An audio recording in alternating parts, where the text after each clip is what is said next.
Hello বন্ধুরা, আমি সুস্মিতা। নতুন আরও একটা ব্লগ ভিডিওতে সবাইকে স্বাগত জানাই।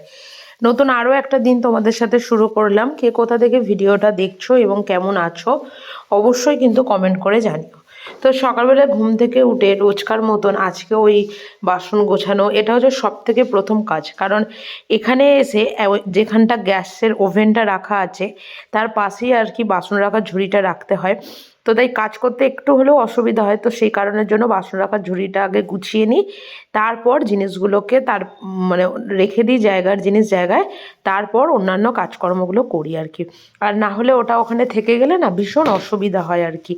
তো যাই হোক, এখানে সকালবেলার আমার চাটাও এদিকে আজকে করে নিয়েছি। আর আজকে সকালবেলা খাবারে বানাবো হচ্ছে আলু চচ্চড়ি। কারণ হচ্ছে সকালবেলা আলু চচ্চড়ি আর তার সাথে হবে আজকে পরোটা আর কি।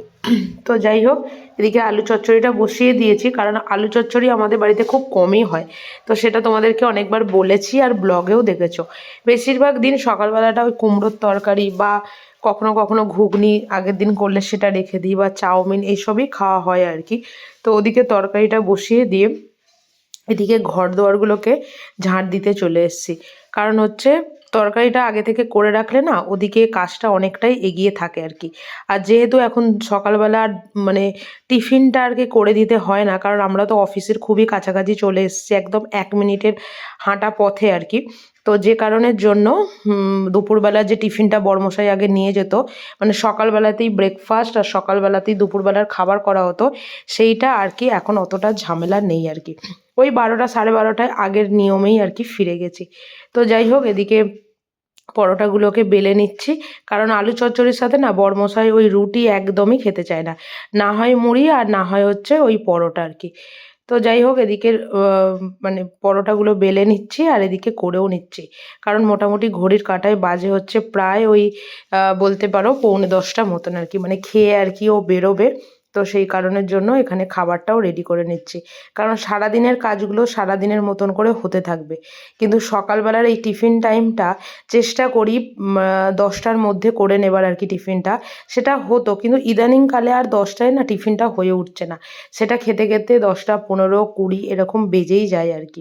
মানে সবটাই হচ্ছে সময়। আর আগে যেহেতু 10টার মধ্যে বেরোতো, তাই 10টার মধ্যে করে নেবার একটা তাড়া থাকতো, কিন্তু এখন তো ওই 10টায় আর বেরোয় না, বেরো হচ্ছে 10:30 11:45। তো তাই আমারও ওই কাজের আর কি মানে ইচ্ছা মতন বলতে পারো বা এমনি নর্মালি বলতে পারো, তো সেইভাবেই আর কি আমারও কাজে লেট হয়ে যায়। তো যাই হোক, এদিকে মানে বড়মশাই তো চলে গেছে, আর এই সময়টাতে না আমি একটু ছাদে বসি। কারণ হচ্ছে প্রচণ্ড রোদও থাকে, আর নিচটাতে তো একদমই রোদ পায় না, যেহেতু একতলার ঘর আর কি। তো সেই কারণের জন্য ছাদে বেশ কিছুক্ষণ বসে এসে এদিকে দুপুরবেলা রান্না বসিয়েছি।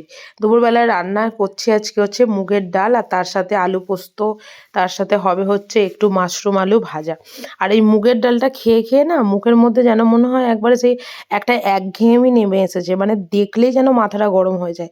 তো যাই হোক, নিরামিষের দিন আর কি করা যাবে, তো সেই কারণের জন্য ওটাই আর কি করা। আর এই মাশরুমগুলোকে না এখনো পর্যন্ত আমি ধুতে পারি না। তবে মাশরুম আমি আগে খেতাম না, মানে আমাদের বাড়িতে যখন করতো ভাজা করতো, তরকারি বোধহয় করতো, যাই হোক আমার একদম ভালো লাগতো না। তো শেষের দিকে এক আধ দিন আর কি খেয়েছিলাম, তো খেয়ে ভালো লেগেছিলো বলে তাই আর কি এবারে আর কি এনেছিলাম তরকারি করার জন্য। তো খুব গাফিলতি দিয়ে দিয়ে এটা আর কি নষ্ট হয়ে যাবার জোগাড়, তো সেই কারণের জন্য আজকে ভাজা করে নিলাম। আলু পোস্ত, তার সাথে একটু বেগুনি, একটু মুগের ডাল, আর হচ্ছে আলু দিয়ে মাশরুম দিয়ে ভাজা আর কি। তো খাওয়া দাওয়া সেরে এই যে এবার গ্যাস পরিষ্কার করার সময় আর কি। তো সমস্ত কিছু পরিষ্কার করে নিয়ে এবার একটু রেস্ট নেব। কারণ হচ্ছে দুপুরটা হচ্ছে একটু রেস্ট নেবার সময়, হ্যাঁ, তবে ঘুমোবার নয় আর কি। তো যাই হোক, এদিকে চলো বাসনগুলোকে ধুয়ে নিই। আর আজকের ব্লগটা এখানেই শেষ করছি। যদি কিছু ভালো লেগে থাকে একটা লাইক করো, একটা শেয়ার করো, আর চ্যানেলটি সাবস্ক্রাইব করে পাশে থেকো। দেখা হবে নতুন আরও একটা ব্লগ ভিডিওতে, নতুন আরও একটা দিনের সঙ্গে খুব তাড়াতাড়ি। সুস্থ থাকবেন, ভালো থাকবেন, আর ব্লগটা কেমন লাগলো অবশ্যই কিন্তু কমেন্ট করে জানাবেন। টাটা।